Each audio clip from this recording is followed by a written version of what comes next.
Chapter 1.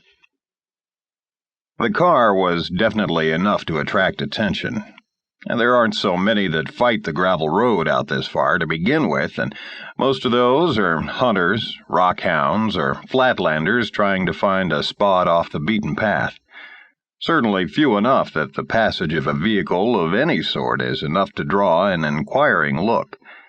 And then you can almost count on its being a Jeep or a pickup truck or some damn fool tourist in a motorhome.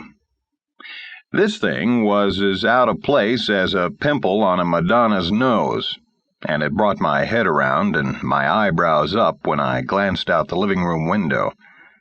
When it turned into my driveway, it brought me to my feet and heading for the door. The beast was some kind of customized limo, no less, with a sure-enough landau, or what they call it, town car, top. A caddy, I saw, when the snout of the thing was aimed my way.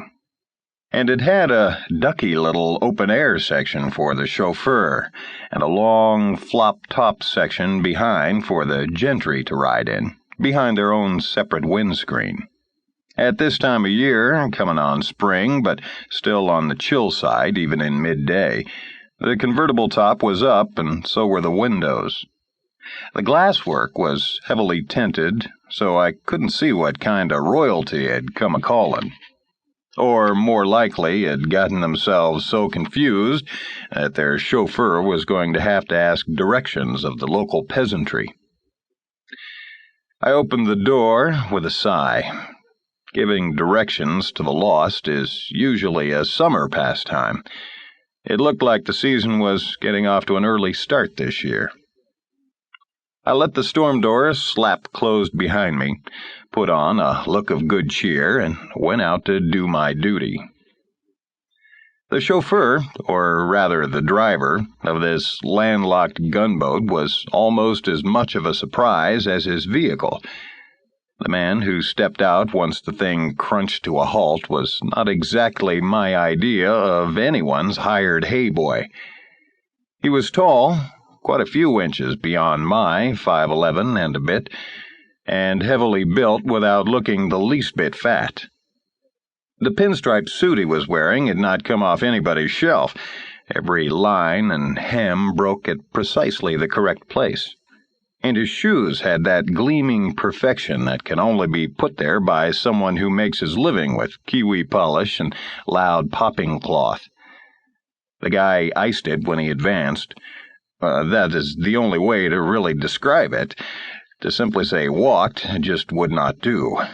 Through the muddy slop of the spring melt without looking down to see what he was stepping in. "Mr. Heller?"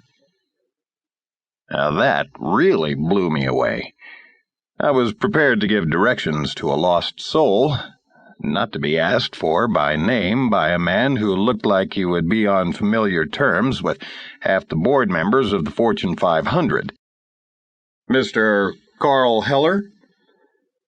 "Reckon I am."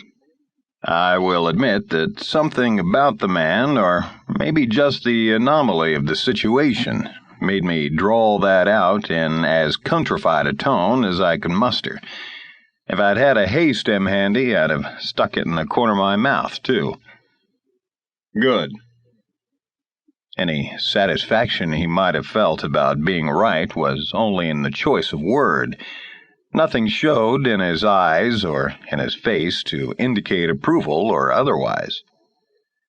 "May I have a word with you in private?" Some of the surprise was beginning to wear off. "This place is about as private as you can get, unless you want me to saddle a couple horses and take you into the back country." He looked around before he asked, "Are you alone here?" "Until you drove up, I was." "Good." Again, that flat, quickly spoken word with no tone or expression to flavor it. Like I said, the surprise was about worn off. So was the novelty by now. Whoever this guy was, and whatever he might want, he was about to piss me off. I'm kind of choosy about whom I welcome into the nesting territory.